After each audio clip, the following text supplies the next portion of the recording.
الرحیم نحمدہ ونصلی علی رسولہ الکریم اما بعد اعوذ باللہ من الشیطان الرجیم بسم اللہ الرحمن الرحیم وآتاکم من کل ما سألتموہ وإن تعدوا نعمت اللہ لا تحصوها ان الانسان لظلوم کفار صدق اللہ العظیم۔ اللہ جل شانہ نے بنی نوع انسان کو بے پایاں اور بے حساب نعمتوں سے سرفراز فرمایا ہے، جن کو شمار کرنا یا گننا نہ صرف دشوار ہے بلکہ ایک محال اور ناممکن عمل گردانا جاتا ہے۔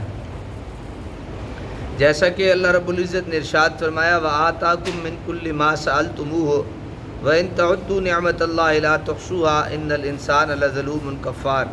اس نے تمہیں ہر وہ چیز عطا فرما دی جو تم نے اس سے مانگی، اور اگر اللہ تعالیٰ کی نعمتوں کو شمار کرنا چاہو تو پورا شمار نہ کر سکو گے، بے شک انسان بڑا ہی ظالم، بڑا ہی ناشکر گزار ہے۔ اسی طرح ارشاد فرمایا وَإِن تَعُدُّوا نِعْمَتَ اللَّهِ لَا تُحْصُوهَا إِنَّ اللَّهَ لَغَفُورٌ رَحِيمٌ۔ اگر تم اللہ کی نعمتوں کو شمار کرنا چاہو تو انہیں پورا شمار نہ کر سکو گے، بے شک اللہ بڑا بخشنے والا نہایت مہربان ہے۔ اگر ہم ان نعمتوں میں سے چیدہ چیدہ کا تذکرہ زیر بحث لائیں تو یہ بات روز روشن کی طرح واضح اور آشکار ہو جاتی ہے کہ اللہ تعالیٰ نے حضرت انسان کو سکونت و رہائش کے لیے گھر جیسی نعمت عطا فرمائی، پھر اس کی زندگی کے مختلف مراحل میں نگہداشت و حفاظت اور تقویت کے لیے والدین، عزیز و اقارب، رشتہ دار اور دوستوں جیسی لازوال و کمال نعمتوں کا بندوبست فرمایا، اور اس کی غذا و خوراک کے لیے اناج، پھل اور گوشت جیسی نعمتیں مہیا فرمائیں۔ دوسری طرف خالق کائنات نے ایک ایسا ستھرا، سرسبز و شاداب اور نعمتوں سے مالا مال کرۂ ارضی تخلیق فرمایا جو حیات انسانی کی ضروریات و احتیاجات کو پورا کرنے اور تفریح و راحت دینے والی بے شمار نعمتوں کا مرقع و مرکب ہے۔ اگر انفرادی اور شخصی سطح پر غور و تدبر کیا جائے تو یہ معلوم ہوتا ہے کہ انسانی زندگی خود ایک نہایت اعلیٰ اور ذیشان نعمت ہے جس کا کوئی مد مقابل نہیں۔ یہی وجہ ہے کہ انسان اپنی زندگی کو ہر چیز پر مقدم رکھتا ہے اور ہمیشہ اس کے تحفظ کے لیے سرگرداں رہتا ہے۔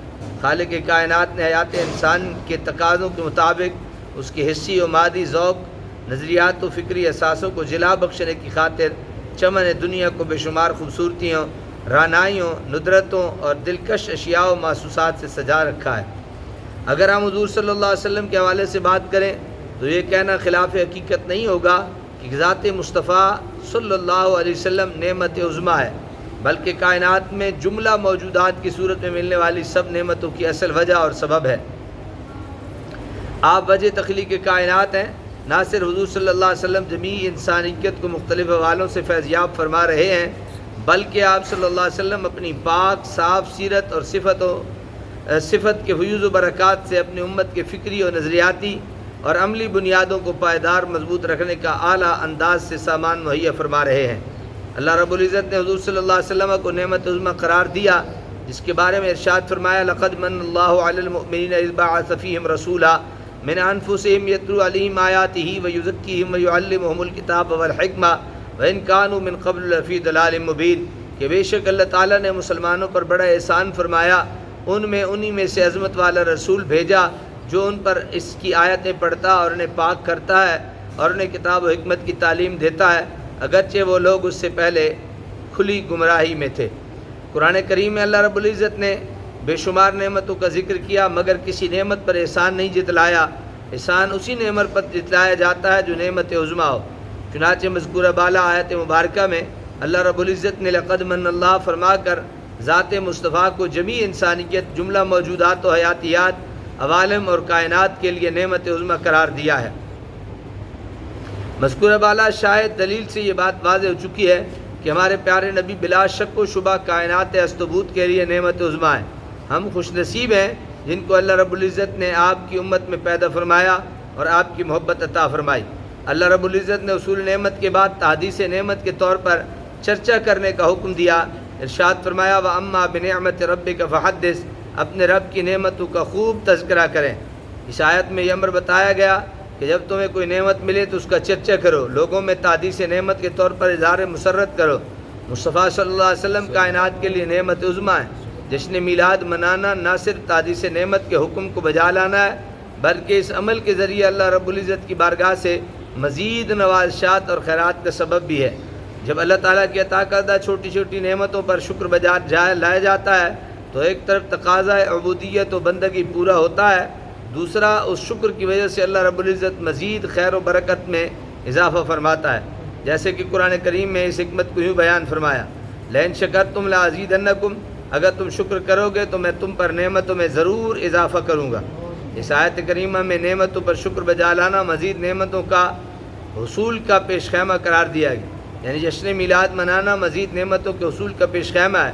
نعمت کے شکرانے کے طور پر باقاعدگی کے ساتھ باہتمام خوشی و مسرت کا اظہار اس لیے بھی ضروری ہے تاکہ آئندہ نسلوں کو اس نعمت کی قدر و قیمت اور اہمیت سے آگہی ہوتی رہے اور ان کے دلوں میں اس نعمت کی قدر و قیمت جاگزی رہے۔ مثال کے طور پر اللہ رب العزت نے نعمت پر شکر بجا لانے اور خوشی و مسرت کے اظہار کرنے کے بارے میں ہمیں سورہ مائدہ میں حضرت عیسیٰ کی ایک خوشی کی مثال اور طریقہ ملتا ہے۔ جب آپ کی قوم نے اللہ تعالیٰ سے نعمت مائدہ طلب کی تو ساتھ اللہ رب العزت کی بارگاہ میں یہ درخواست پیش کی کہ اگر ہمیں اس نعمت سے نوازا جائے گا تو ہم اس کا شکر بجا لائیں گے۔ قرآن مجید نے اس آیت کریمہ کے ذریعے امت مسلمہ کو یہ تصور دیا ہے کہ جس دن نعمت الہی کا نزول ہو اس دن من حیث القوم جشن منانا اور تذکرہ نعمت کرنا شکرانہ نعمت کی ایک مستحسن صورت ہے۔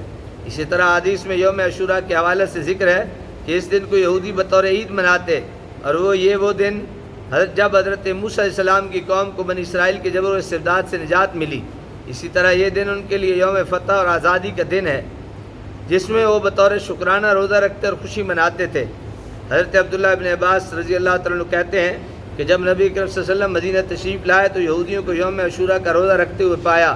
اس کے متعلق جب ان سے دریافت کیا گیا تو انہوں نے بتایا یہ وہ دن ہے جس میں اللہ تعالیٰ نے موسیٰ کو فرعون سے فتح نصیب کی، چنانچہ تعظیم کے طور پر ہم اس دن کا روزہ رکھتے ہیں۔ یہ سن کر رسول اللہ نے فرمایا ہم موسیٰ کے تم سے زیادہ حقدار ہیں۔ آپ صلی اللہ علیہ وسلم نے اس دن روزہ رکھنے کا حکم فرمایا اور یوں اللہ تعالیٰ کے نبی صلی اللہ علیہ وسلم۔ جشن میلاد النبی کی برکات اور انعامات۔ جشن میلاد النبی کا انعقاد و اہتمام کرنا ذات مصطفیٰ کی آمد و خوشی پر خوشی و مسرت سے عبارت ہے۔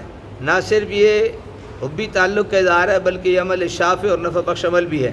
ابو لہب ایک بدترین دشمن رسول اور معاند اسلام تھا جس کی مذمت میں اللہ رب العزت نے قرآن کریم میں مکمل صورت لہب کو اتارا۔ ابو لہب کے دونوں ہاتھ ٹوٹ جائیں۔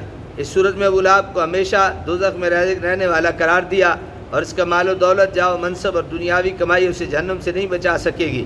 اسے قبر میں بھی عذاب ہے اور آخرت میں بھی عذاب ہوگا، لیکن پیر کے دن اس کے عذاب میں کمی ہوتی ہے کیونکہ اس نے حضور صلی اللہ علیہ وسلم کی ولادت کی خوشی میں اپنی لونڈی کو آزاد کیا تھا۔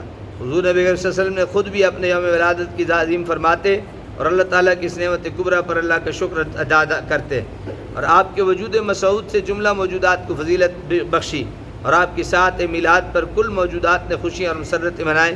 حضور صلی اللہ علیہ وسلم نے اپنے یوم ولادت کی تعظیم انتہائی خوبصورت اور اچھے انداز میں فرمائی۔